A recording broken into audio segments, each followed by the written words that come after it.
Hey, everybody. His latest film is Deadpool and Wolverine. We're back here with Matthew Macfadyen. Ryan Reynolds said that he was afraid he was going to get starstruck. No. In front of you. No, he said it. He said that. He goes, he was worried about being starstruck by you on set. Do you ever get starstruck? Like, have you, like, you've worked with somebody? I do, but I will say this about Ryan, that I managed to do, like, one thing, which is act and sort of be a dad and a husband, but he's, like, an actor, producer, writer. He's got production companies and a football team and about 19... And a liquor company and a telephone company. Yeah, and about 19 children, and he's brilliant and lovely and kind and delightful. Yeah. Bastard. So that's all I'll say about Ryan. I feel the same way, yeah. Yeah, but I get starstruck. I get starstruck by musicians. Okay, me often, too. Because they're...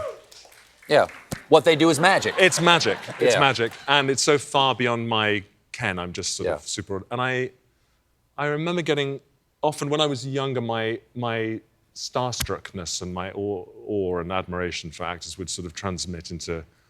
They would turn into sort of rudeness. And that would happen You would cover it? I would cover it by being rude. Or just sort of really standoffish. Who have you been rude to? Anthony Hopkins, very badly. And I don't think he...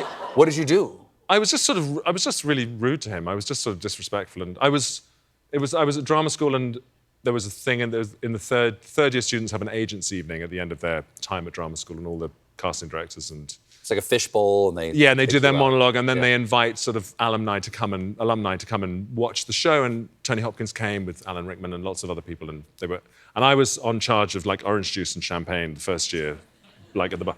And he came along, and it was right at that sort of purple patch of Remains of the Day and, I don't know, Howard's End, and I was just like, wow. And I'd written to him before I went to RADA as well. And so what'd you say?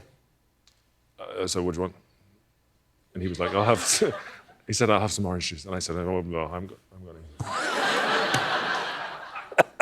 to... You take this one here, I tell that. And I sort of walked off and had a break, Sure. And I know that he saw it, he sort of smiled. Yeah. He knew. Yeah.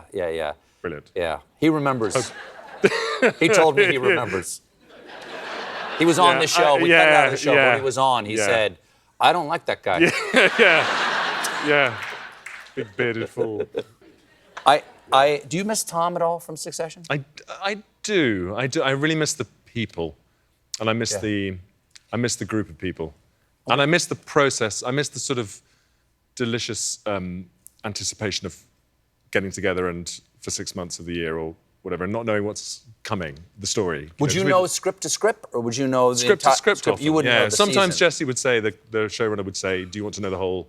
But usually it was script by script. You have a rough idea, but so it was a real thrill. It was magic, because you get these scenes and go, oh my God, this is, or you'd hear rumours that we might be going on a yacht or in episode 8, but you didn't know why.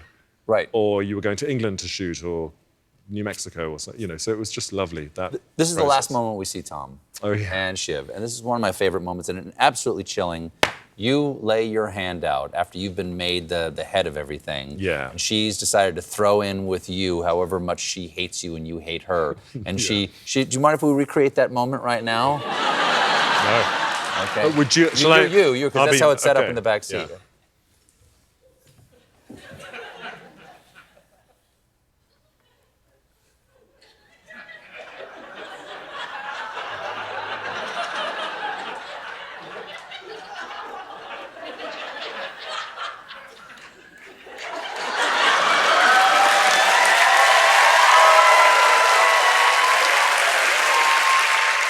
Well, Matthew, lovely to have you here. Thanks so much for delightful. stopping by. I hope you do it very often.